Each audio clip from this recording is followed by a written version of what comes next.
Hello and welcome to the 8th episode of the Meet the Entrepreneur podcast. This is ARTEEN ZAHIRI and I am the co-host of this feature along with RUMEER KESHWANI. Today we will be sitting down with Jack Griffin, the founder and chief executive officer of FoodFinder, a nonprofit that uses its mobile app and website to let food insecure families know exactly when and where they can receive free food assistance. FoodFinder currently offers the information of 50,000 food assistance programs across all 50 states and aims to provide families in need with the most trusted way to find free food. Tell us a bit about kind of your background, upbringing, and what part of that led you to start up FoodFinder while you were a high school student. Yeah, of course. And it's funny you should mention that because really for most of my childhood and time in middle and high school is that there wasn't a really fiery entrepreneurship streak or stint of activism or community service. And really how I stumbled onto entrepreneurship was just that, of really on accident. Still I was born in Michigan. I was born in Ann Arbor.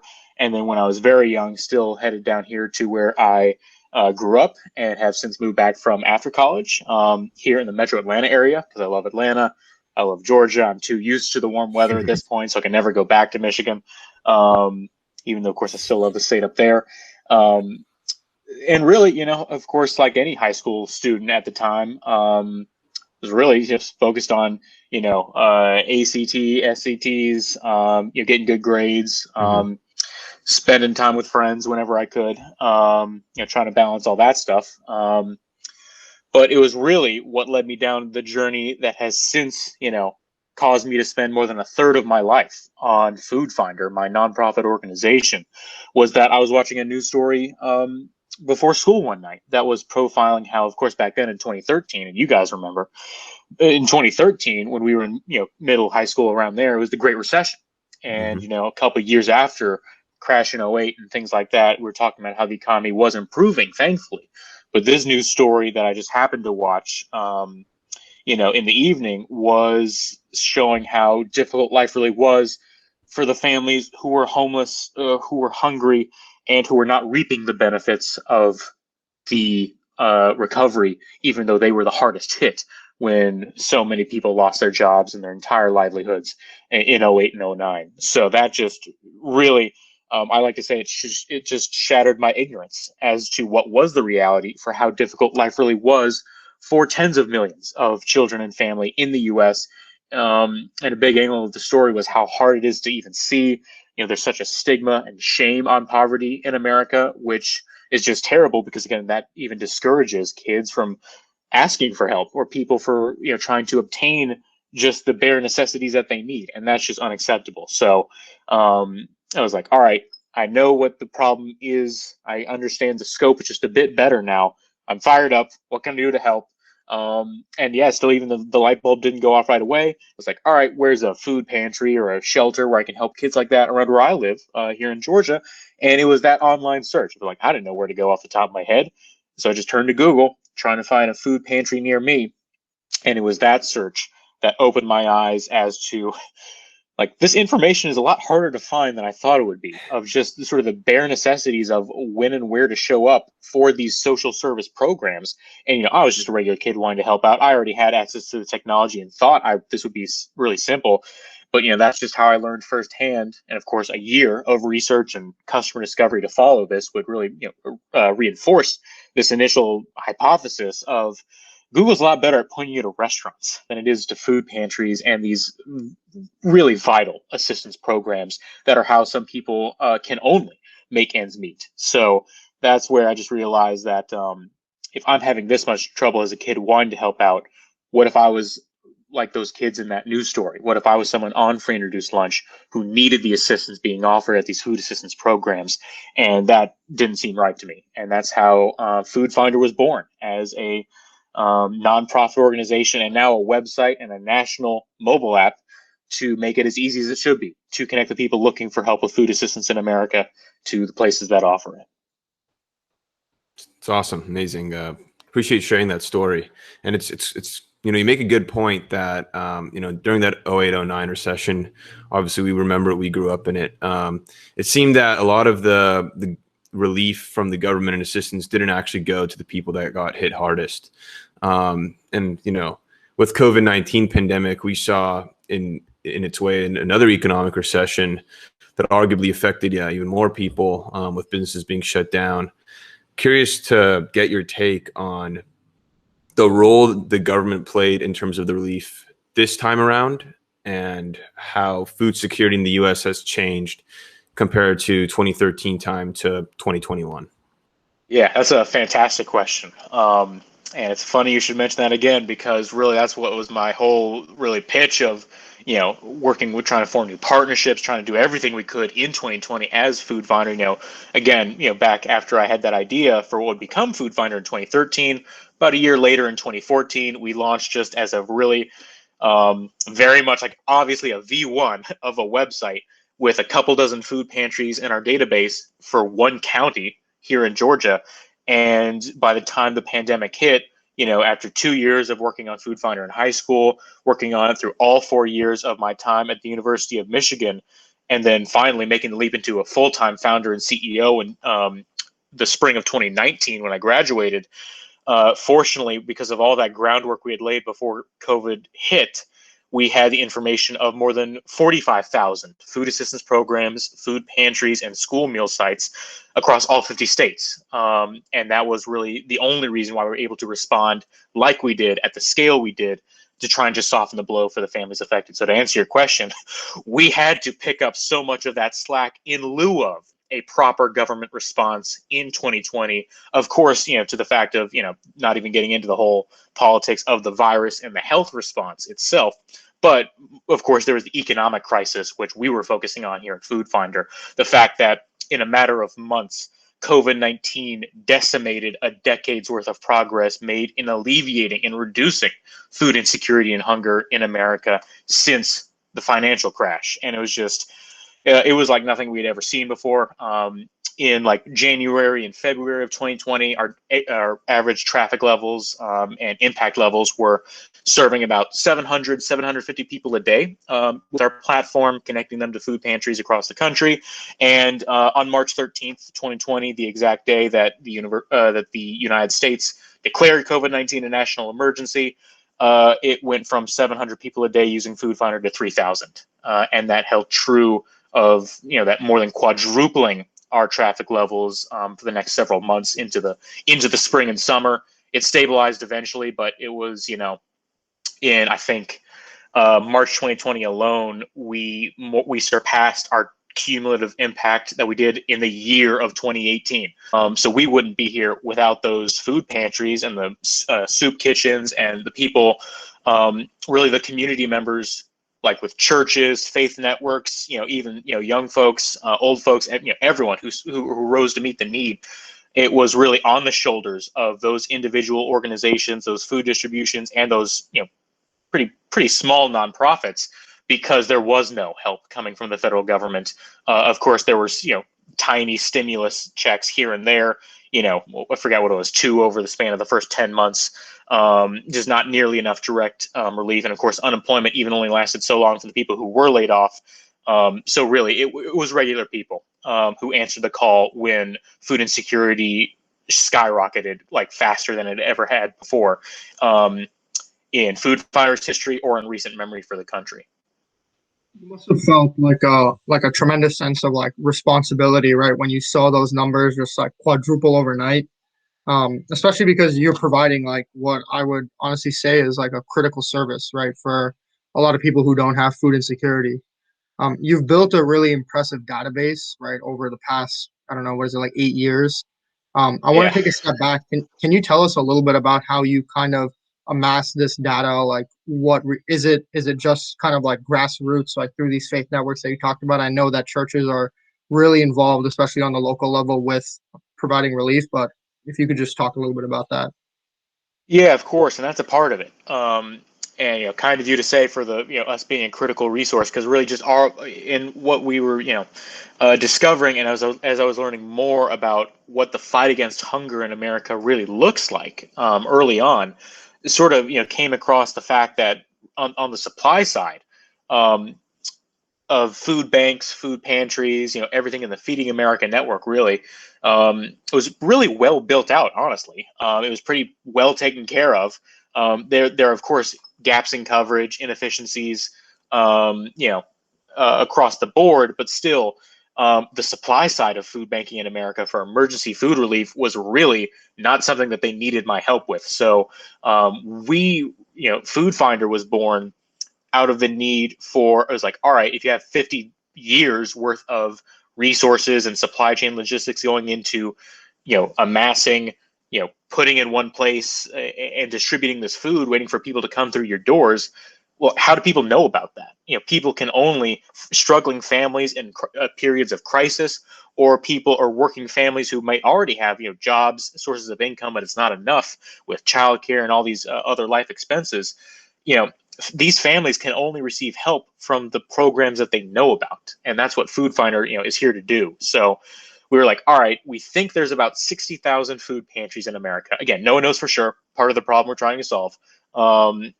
Reaching out to all 60,000 is not feasible, even with trying to take top-down approaches of there's like Catholic Charities or Salvation Armies that are more centralized, or part of national organizations. But it is what it is. We realized that, all right, all 60,000 not going to be feasible. However, there are only 200 regional food banks in America in the Feeding America network that are basically the suppliers of the vast majority of food that is given out at these food pantries on the ground level. So the food pantries are where families can actually go and visit to receive the emergency food. So that's the information we need. And that's the information we want to pass along to our users, because that's what they're looking for. But the food banks, as $10 million, $100 million a year operations, much more formal, much more larger footprints. They're usually only about 5, 6, 7, 8 food banks per state, as opposed to a couple thousand food pantries each for the bigger ones. Building those relationships. If a food bank shares with us their list of partner agencies that they supply food to, then that just gives us really accurate data, saves a ton of time. And again, that's just not even the only part of our data sourcing that we use, but it's a big one of having those collaborations in place. And even just as you said, for the crowdsourcing element of it, how can we get user submitted updates to add new food pantries that are popping up during the pandemic? How can we stay on top of monitoring which operations are shutting down during the pandemic? That's all. It's such a massive undertaking, really, that if it wasn't FoodFinder's full-time job and our sole focus as an organization, then we wouldn't be able to do it, because it's just so fragmented. It's so resource intensive, but it's so needed. And that's why we're, it's still a pleasure and a privilege to do our part to support the fight against hunger. No, that's that's a really interesting approach. You guys kind of went up the supply chain, if you will, to access the places that were actually distributing food. That's really good. And how did you kind of raise awareness, right? Because the food pantries, you needed to raise awareness for them, right? But how did people find out about FoodFinder in and of itself? Yeah, exactly. Because ironically, we face the same problem as the Same food problem, pantries, yeah. right? Yeah, is that if no one knows about us, then we can't have the intended impact that we want to by connecting, sort of the supply and the demand of, the two halves of the fight against hunger. So how we solve for that, really also a two-pronged approach of half offline, half online. So for the offline approach, we realized that schools are by far the best centralized institution that we can anchor ourselves to really raise awareness at scale with both of the key populations that we want to reach. Of course, there is the students on free and reduced lunch, the low-income families who all attend public schools to some extent, and the communication channels that the schools already have with them are something we could leverage ourselves. But at the same time, in working within public schools or Title I schools or what have you, there are also the teachers and then the counselors and the social workers there who are in a much more permanent position to, if they're equipped with FoodFinder, they already know. And, No Kid Hungry, for instance, has a ton of great research on how much, even before the pandemic hit, how much teachers gave out of their own pockets to support and help, give snacks or food to the students that they know. struggle with having the food they need or just having the necessities they need outside of class to come to school every day ready to learn. So working within schools, our longest standing partnership ever is with the Georgia state government and the Georgia Department of Education.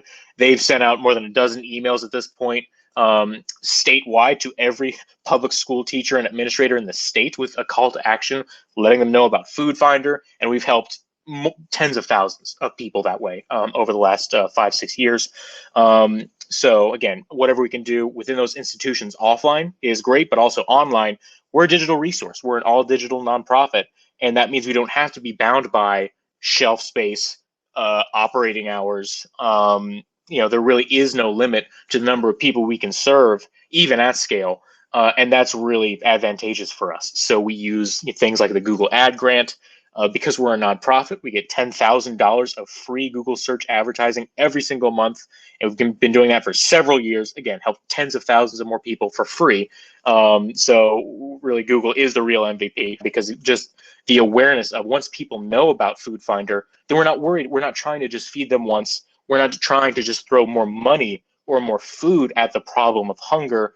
We want to make sure that if people are in hard times or ever fall on hard times, that if they know about FoodFinder, then they know where to get help, and we don't want them to be left to fend for themselves or to have to worry about how am I going to feed my children. That's what we're here to take away and to make sure that we can make that connection with the help that's already being offered down the street, down the block, or in their community as quickly as possible. Yeah. And, clearly a lot is going into raising awareness for FoodFinder and forming these partnerships. I mean, right now you're working on a full-time basis, but, not too long ago, you were a student at, University of Michigan. And I know you obviously had a lot of commitments and responsibilities there. Curious how you managed being a full-time student while continuing to operate FoodFinder in the background. And I'm also wondering if maybe there was anyone in particular on the team or who was helping you out that kind of stepped up and took on some responsibility during that time period. Yeah, I'll let you know when I figure it out how I manage both.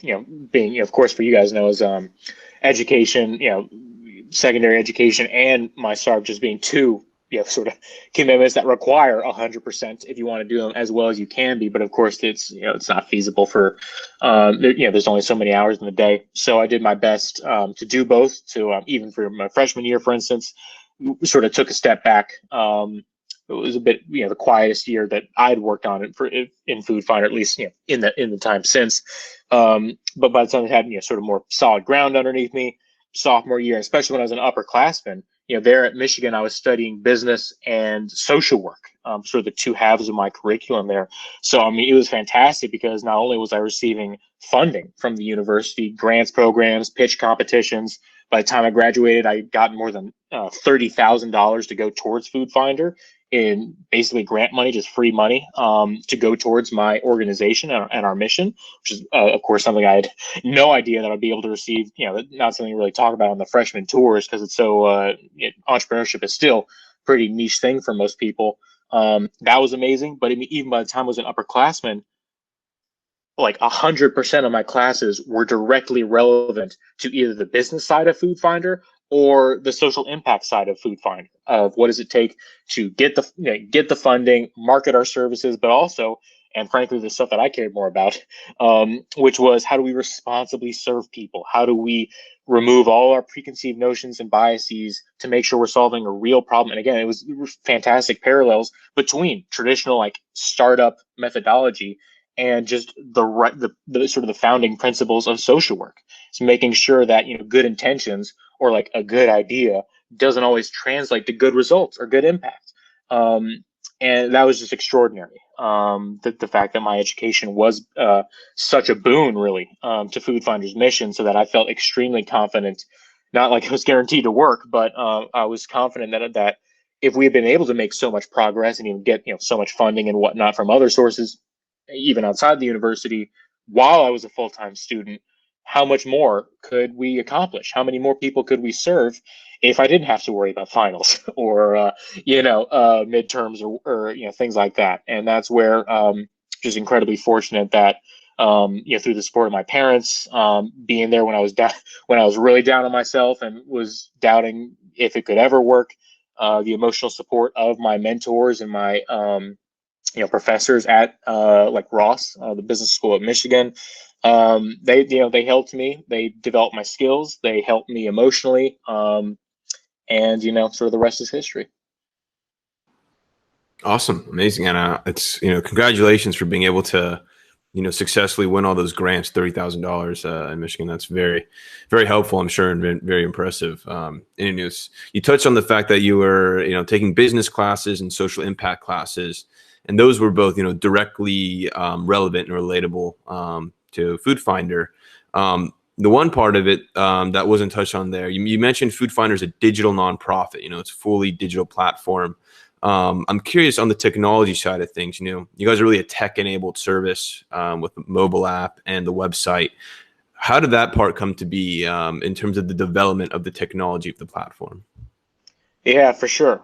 Wasn't me. I'm a very non-technical founder, and I really never want to be because I know that's not what I'm passionate about. But we've been working with external, still out of house, but still we've worked with several different external software development companies and partners to help get FoodFinder even A, up and running, and B, to where it is today, to be such a high quality. Really, I like to think of it as how can we offer like really the for-profit level of quality in a tech solution and a platform that is atypical of the nonprofit sector. And that's where it really first 5 years of FoodFinder existing, like 90, really like 99% of the money we raised in grants or donations went to software development, either the initial development of the website and the mobile app, or the addition of, now we're on like V4, V5 of the platform and its interface. So, continuing to improve, making sure we can offer even a better level of service than we did before. And that's where it's just because of not even to where, of course, we could always get it built and refined, but it was the whole, I like to think of it more as, still, it wasn't like, I want to make an app. What can I stick it to? Or like, what problem can I attack on to aspect? It was, also part of my initial research when I was still in high school that more and more people are actually using mobile devices and, digital devices, desktop or mobile, to seek this information. And, that's sort of, of course, we are in a for-profit sector. The growth in our market, if you will, is just staggering, because even between 2015 and 2019, as hunger was declining, right, because the economy was getting great in those years, and unemployment was decreasing, hunger was decreasing. In that same time period of like 2015 to 2019, it went from 400,000 people using Google to try and find food pantry assistance near them to 4 million. So you have, in that five-year time period, it was an 863% increase in the digital demand for people seeking information on food assistance on their devices. And 4 out of 5 of those searches remained remarkably consistent. 4 out of 5 of every search for food pantry information in America comes from a smartphone. It's not an iPhone 12 Pro Max or whatever, but it's smartphones are necessities to live in today's connected world. And it's not $1,000 phone; it's a $10 Android that is really solid, but it's just a necessity for kids, teenagers, and all adults to do what they need to do. Because especially for low income folks, having a smartphone really is their computer. Having a prepaid plan or with minutes or what have you is a lot more feasible than owning an entire desktop or a laptop. So when that kind of increase is taking place, that's where FoodFinder is right there, sort of lying in wait to make sure that if they ever need to use their device to find this emergency assistance info, then we can be there right at the top of the search results to make sure we can give them that better alternative and save them all that time and hassle. Yeah, I definitely agree with you. Like mobile is people use mobile phones and smartphones a lot more than they use desktops. It's honestly it's like a surprising trend when you first learn about it, but after you think about it, it makes a lot of sense. I know globally there's a huge trend where a lot of underdeveloped areas, people have access to smartphones before they have access to traditional, computers or technology and things of that nature. So I I agree that kind of funneling the money in there makes a lot of sense. I'm curious to know that like how much grant money or how much money was kind of like brought in to FoodFinder to help develop the app and continue building out the platform. And then on the flip side, how do you kind of sustain the spend of FoodFinder? Like, do you guys generate money based off of data sharing, or how does that kind of play into the nonprofit model that you guys are engaging with? Yeah, wow, you hit the nail on the head. Teach you well at Babson with the data sharing. Ended up raising $6,000 through friends, family, and strangers alike who felt moved by what we're trying to do. And we got the website built that way. So it started very small, but it was still, we were super proud of it even since day one. 2 years later, we recognized that even though we, still that initial really scrappy website was mobile first, making sure it would work frankly even better on a smartphone than it would on a desktop. That literally since day one, 7 years ago, that's that has been a focus of ours and really our North Star. 2 years later, we got our first institutional grant from the Arby's Foundation, of all people. So Arby's, also headquartered here in Atlanta, also their foundation solely dedicated to addressing childhood hunger, gave us our first $18,000 grant, and that paid for 100% of the development of our iOS and Android mobile apps with another software development partner here in Atlanta that was fantastic. We used for several years. And Stable Kernel, the company we worked with, did it all at discounted engineering hours for all their developer rates because they believed so much in what we were trying to do as well. So it's really, just got help from across the board. To the other parts of your question of, what it goes into today, lifetime, right? As an organization, we've raised about now $500,000 in total funding through grants and donations. Of course, no equity, no debt-based, capital like that because we don't need it as a 501c3 organization.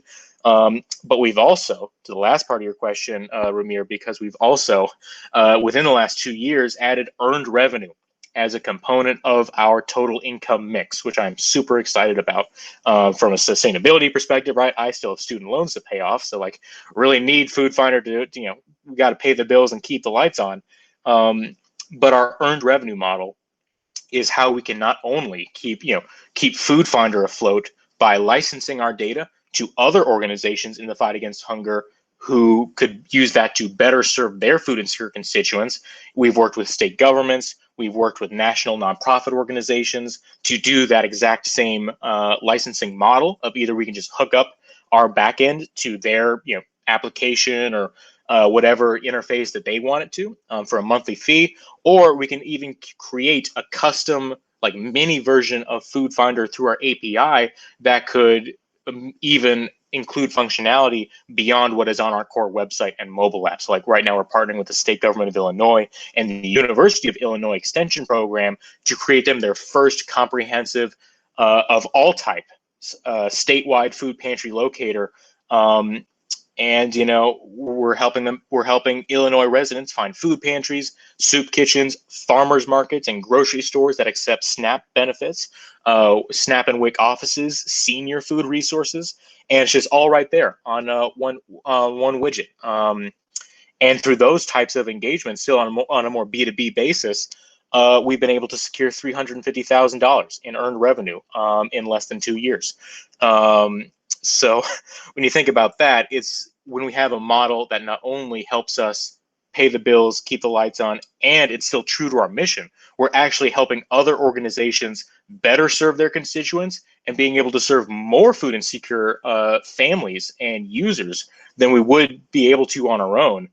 That's the best case scenario for us, bar none. That's the win-win scenario we're all about.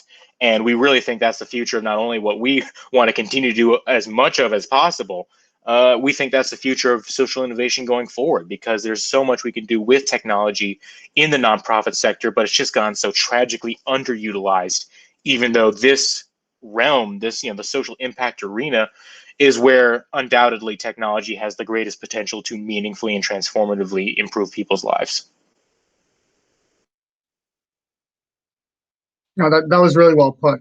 I definitely resonate a lot with the last part of what you just said. I think that we read some of your interviews, right? You've stated multiple times that you think that social impact is really where people from our generation have kind of had their mindsets kind of soaked in, right? Like all the issues that are coming up in the world, whether it's global warming, food insecurity, homelessness, all these topics are just kind of swirling around in our brain, and it's really up to us to kind of step up to the plate now, and start putting time, energy, resources, technology to really bring some of these spaces forward to allow people to actually have access or have the help that they need. Yeah, absolutely. There's no sure. Even the last year notwithstanding, like there's no shortage of things that suck in the world right now. Here in America, across the world, on a as macro basis as you can possibly conceive of, and it's really discouraging. That's why you see all these high rates of depression and anxiety among people our age, college students, Gen Z, young and old millennials alike. It's really hard. It's really discouraging. But sort of just what helps me is that whenever I it always helps me just to do whatever I can. And again, you don't have to create a national organization. You have to, even entrepreneurship itself, even the whole concept of it can be pretty daunting for folks.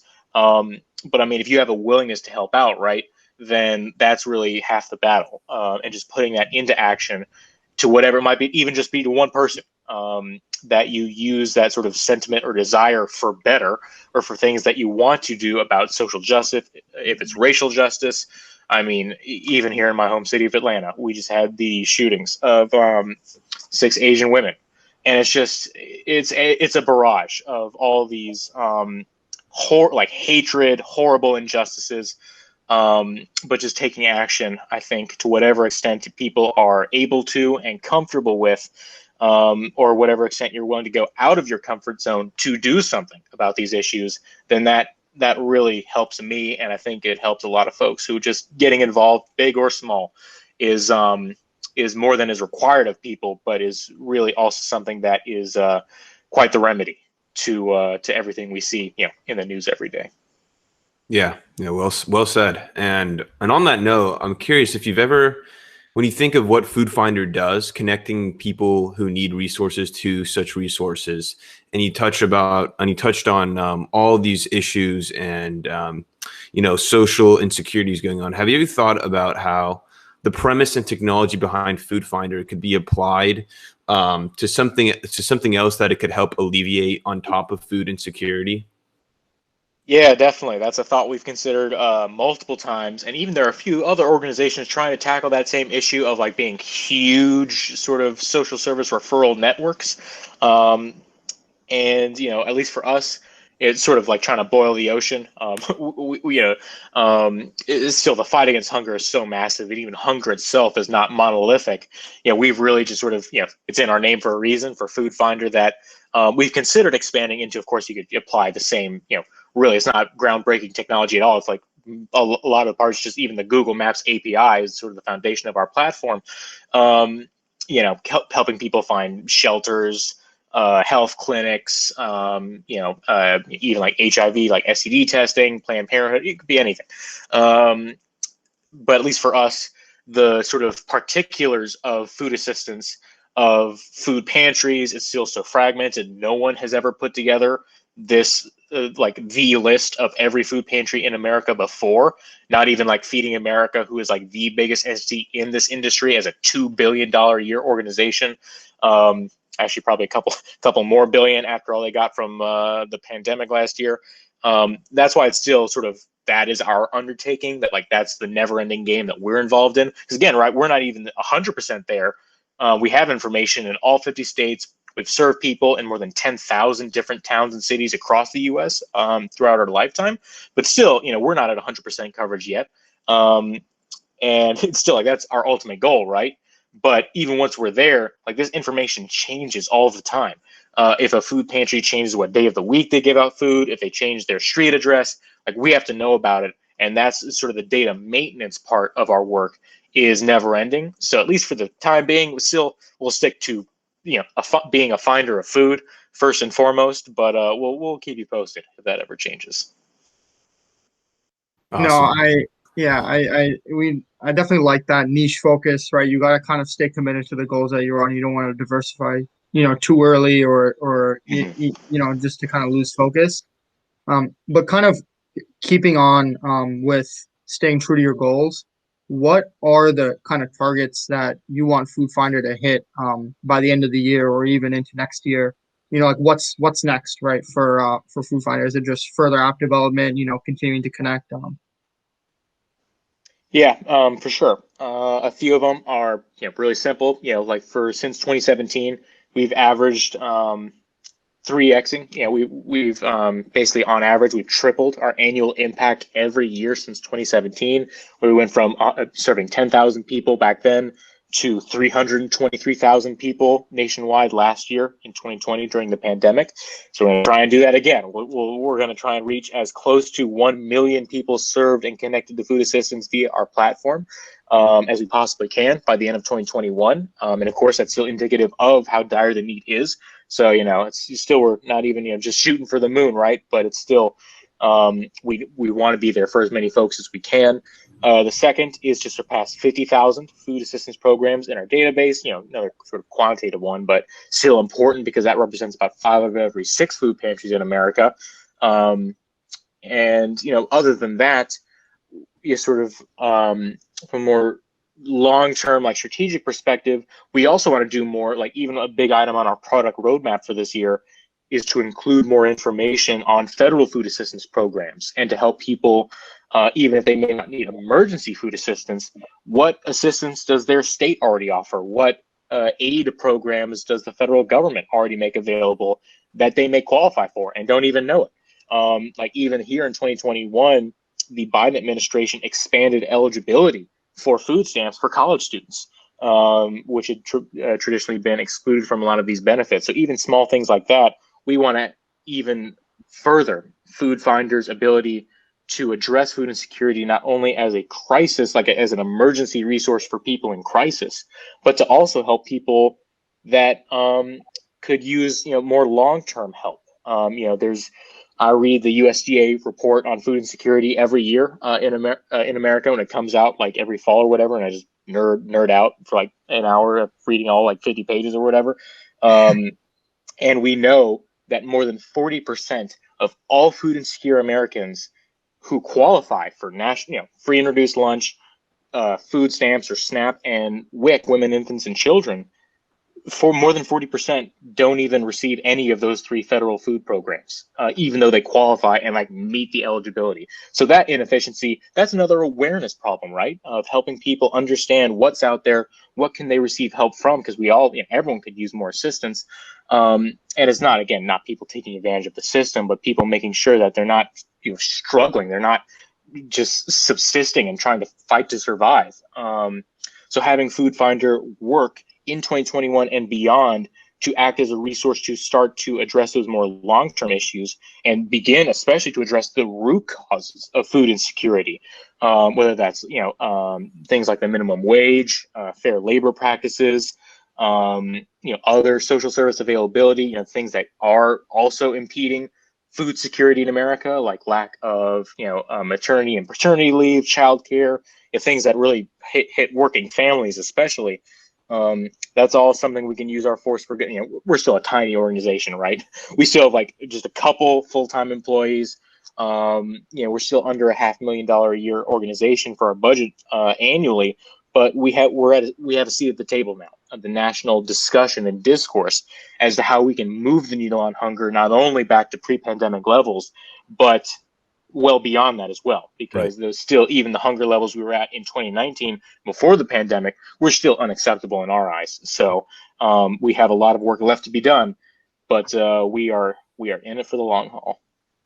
Absolutely. Yeah. I'm really excited for you and what you guys are going to continue to do. Like you said, your social impact is tripling on average every year. That's amazing. And I think with the introduction of your new data sharing revenue model, that's going to definitely help the organization sustain itself and expand and have an even bigger impact. So really excited about that as well. Yeah, I know, Jack, we've really appreciated you coming on and sharing more about FoodFinder and what you're working on. I think on behalf of the entire country, we really thank you for kind of stepping up where, the government has kind of failed. If you think about it, we live in the wealthiest country in, the history of mankind. I think the level of hunger we have is really unacceptable. Like you said, obviously now post-pandemic, it's gotten mortifying really, but even pre-pandemic, like you said, was already completely unacceptable. So really, we thank you first for stepping up and taking it upon yourself to help resolve a lot of the issues that our country's facing. Yeah, of course. And ARTEEN, RUMEER, thank you so much for helping share our story. And for, quick plug, if any of the people listening right now, appreciate the work that FoodFinder is doing, or if anything that I've said has resonated with you personally, feel free to visit our website, foodfinder.us, to check it out firsthand for yourself, see what food assistance programs are in your area or your town.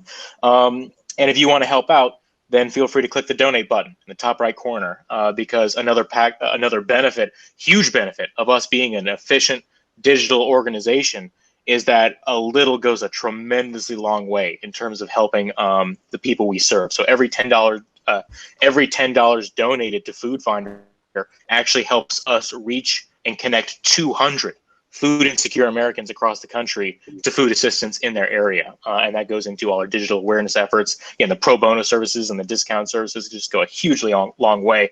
So if you feel, you feel so motivated to contribute directly to our mission, we could not be more appreciative for any gifts you feel comfortable making. And even still, just spreading the word, a cost-free way to have a tremendous impact is just to share FoodFinder, share information with anyone you may know, or with whom it might help. And still, that kind of support is what we could all use right now. And from me personally, it just means the world to us to any extent that you guys feel comfortable just helping lift up our work so we can lift up millions of food insecure families across the country. Jack, even if I'm not someone who suffers from food insecurity, I can still go onto FoodFinder, find these organizations near me, and then I can go out and I can donate food to them. I can volunteer with them. I can help out. So I think that's huge. That's huge. You guys are doing a great thing for the country overall. As someone who's been involved in volunteering for most of my life, I definitely appreciate that, and it's gonna be great. Yeah, absolutely. We hear that all the time from people who just want to help out, whatever extent. That helps me. That helps keep me going. But no, thank you so much, RUMEER. It's still, we're one of many. We're just doing our small part. But thank you so much for helping shine a light on the work that we're doing.